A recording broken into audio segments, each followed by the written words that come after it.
तर मित्रांनो, विदर्भात प्रचार करताना पंतप्रधान नरेंद्र मोदींनी ठाकरेंच्या सेनेचा उल्लेख नकली सेना असा केला, तर आमच्यासोबत असलेली शिवसेना असली तर काँग्रेससोबत असलेली शिवसेना ही नकली, अशी टीका मोदींनी केली। पण यानंतरून आता मोदींचं आणखी एक विधान हे चर्चेत आलेले। खरं तर ठाकरे कुटुंबासोबत असलेले संबंध, बाळासाहेब ठाकरेंबद्दलचा आदर यावर मोदींनी एका मुलाखतीत भाष्य केलेले। खरं तर एका वृत्तवाहिनीला दिलेल्या मुलाखतीत मोदींनी बाळासाहेब ठाकरेंसोबत असलेल्या आपल्या घनिष्ठ संबंधाचा उल्लेख केला। तर उद्धव ठाकरेंची प्रकृती बरी नसताना मी वहिनींशी सातत्याने बोलत असतो, उद्धवजींच्या प्रकृतीची विचारपूस सुद्धा करत असतो, ते माझे शत्रू नाहीत, त्यांच्यावर संकट आलं तर त्यांच्या मदतीला धावणारा पहिला माणूस मी असेन, असं मोदी म्हणाले। तर मग अशात नकली सेना ते मी धावणार ठाकरेंच्या मदतीला, असा मोदींचा हा बदललेला सूर भुवया उंचवणारा ठरलेला आहे। मग अशात यामागे नेमकी कारणं काय, त्याबद्दल सविस्तर माहिती आपण व्हिडिओत पाहणार आहोत, त्यामुळे व्हिडिओला तुम्ही शेवटपर्यंत नक्कीच पहा। तर यात पहिलं कारण म्हणजे मुंबईकडे सरकणारी निवडणूक आणि ठाकरेंची सहानुभूती। खरं तर पहिल्या टप्प्यात विदर्भातील 5 जागांवर मतदान झालं, तर 5 पैकी एकही जागा ठाकरेंकडे नव्हती।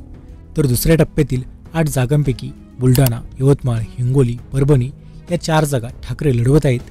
तर निवडणूक हळूहळू मुंबईच्या दिशेने सरकते, ज्यात पक्षफुटीमुळे ठाकरेंबद्दल असलेली सहानुभूती ही कमी करण्यासाठी मोदींनी बाळासाहेब ठाकरेंबद्दल असलेल्या आदराचा उल्लेख केला, असं बोलले जाते।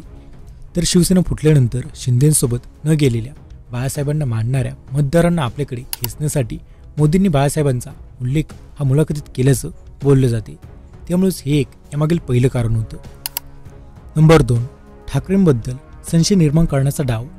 खरं तर उद्धव ठाकरे संकटात आल्यास त्यांच्या मदतीसाठी धावणारा पहिला व्यक्ती मी असेन, असं मोदी म्हणाले। ते माझे शत्रू नसल्याचा उल्लेख सुद्धा मोदींनी केला।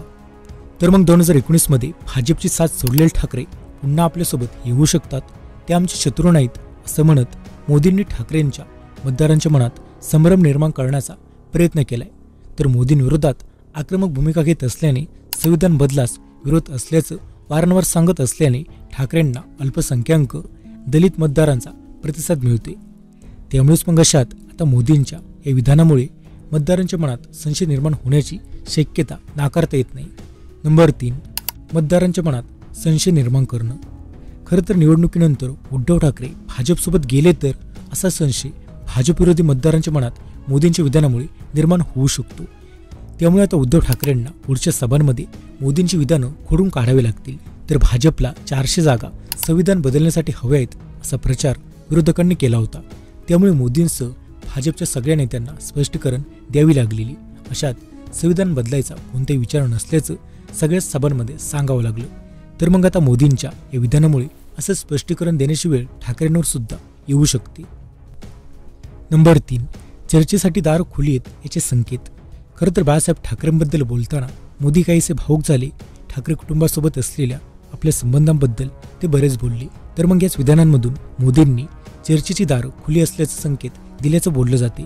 तर पहिल्या 2 टप्प्यात झालेलं कमी मतदान पाहता ही निवडणूक भाजपसाठी सोपी नाही। तर ठाकरेंनी 2 आकडी जागा जिंकल्यास ते कमबॅक करतील, त्यामुळे शिंदे सेनेला गळती लागू शकते। तर मग लोकसभा निवडणुकीत आकडा गाठण्यात अपयश आल्यास ठाकरेंची मदत भाजपाला होऊ शकते आणि त्याच अनुषंगाने मोदींनी पेरणी करून ठेवल्याचं बोललं जाते। नंबर 5, शिंदेंवर दबाव आणण्याचा डाव। खरं तर शिवसेनेत अभूतपूर्व बंड घडवून भाजपसोबत हातमिळवणी करणारे एकनाथ शिंदे मुख्यमंत्री आहेत। अशात लोकसभा निवडणुकीच्या जागावाटपात पाहिलं तर शिंदेंना 10पेक्षा अधिक जागा मिळणार नसल्याची चर्चा होती, पण प्रत्यक्षात शिंदेंनी वाटाघाटीत चांगलं यश मिळवलं। सोबत 13 खासदार असताना त्यांनी 15 जागा पदरात पाडून घेतल्या। अशात शिंदेंवर दबाव आणण्यासाठी आणि दाबण्यासाठी मोदींनी ठाकरेंबद्दल विधान केल्याची चर्चा सुरू आहे। तर आम्ही आजही ठाकरेंसोबत बोलू शकतो, तितके आमचे संबंध आजही आहेत, असा संदेश मोदींनी शिंदे गटाला मुलाखतून दिला, असं म्हटलं जाते। तर मग अशात हीच ती 5 कारणं होती, ज्याच कारणास्तव आता मोदी हे ठाकरे कुटुंबाचं कौतुक करताना पाहायला मिळतात। तर मग अशात यावर तुमचं काय मत आहे, कमेंट करून नक्कीच सांगा। माहिती आवडल्यास व्हिडिओ लाईक करा। आणि मित्रांनो, याशिवाय सध्या पाहिलं तर सुषमा अंधारे यांचं हेलिकॉप्टर क्रॅश झालं। मग अशात त्यांचं हेलिकॉप्टर क्रॅश होण्यामागील नेमकं कारण काय, त्याबद्दल सविस्तर माहिती पाहायची असेल तर आमचा हा व्हिडिओ नक्कीच